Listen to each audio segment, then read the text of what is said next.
if every night we make our hisab, our tafakkur, our contemplation that what did I do wrong today?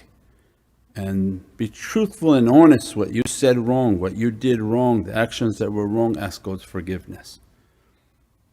And give sadaqah to bring your count back up.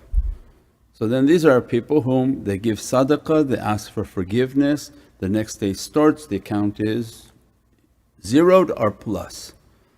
And then every night they take their hisab, every night they take their hisab, and as a result they begin to adhere to the teaching and fighting the waswas of shaitan.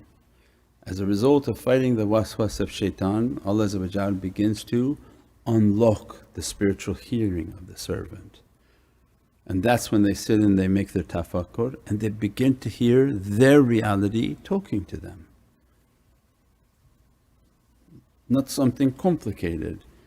That again in their system, the shaykh's in front of them, they're listening to salawats, they're making their tafakkur.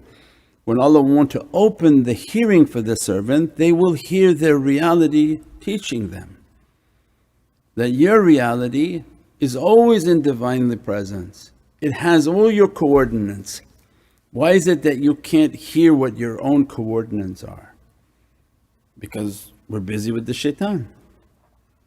When we fight the shaitan and begin the tafakkur contemplation and nightly hisab, we begin to hear the inspiration that is meant for us. That I'm supposed to do this, my inspiration to do this ulum, these knowledges to my heart, this love for Prophet to be expanding. And you feel and you hear the talk from yourself to yourself. And that's facilitated by the lights of the shaykhs, that to push all the evilness away, because when their positive light comes, the evilness has to go. When the truth comes, falsehood perishes. Falsehood has to stay away in their presence, it's not going to play a partnership with them. As a result, the lock for hearing is being broken. This is anger shaitan extremely. And that's the reality of guidance. So why do I need a shaykh? Because if you don't have a shaykh, shaitan is your shaykh, and all day long he's talking to you, talking to you, talking to you. He allows you like a pet, go pray a little bit. But now I'm going to make you do some really bad things. Go give some sadaqah, make yourself feel like you're doing good. Oh, you can put this on your head and make yourself look like you're pious and go out and now do this horrible thing. So he has people like a trained dog and they think, no, I'm in Islam. No, you're not in Islam. You're not submitting to Allah. You are submitting to a shaitan and a waswas that's next to you.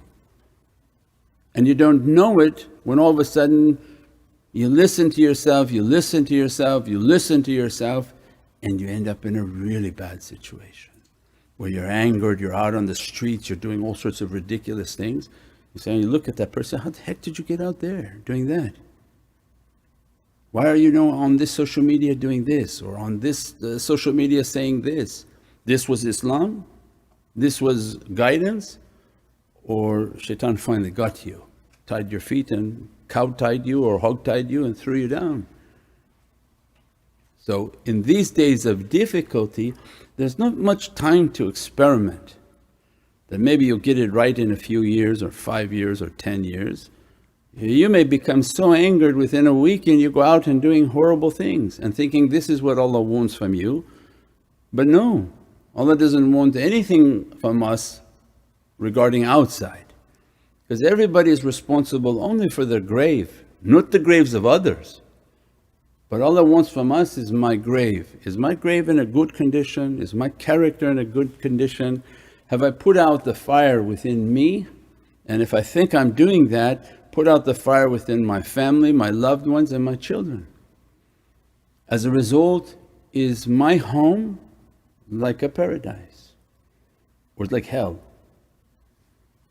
Like a fire, and you're now worried about the outside fires? I don't want to put out now all the fires around the world, but your own house like a Jahannam, where you walk in and it's just a battle zone and anger and fire.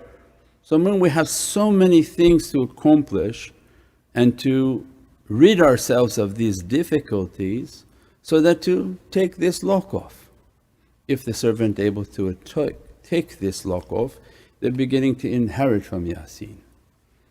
The Prophet ﷺ gives to that servant, I give you, and we give in other talks what that Ya represents and what the Sin represents. The one who can accomplish the first degree of yaqeen sami, Prophet ﷺ begin to give to that servant, I'll give you the reality of the Ya which is all knowledges, and I'll give you the reality of the Sin which is the secret, sir. I'll give you, and your heart will be given the knowledges and the secrets of the heavens. We pray that Allah inspire us towards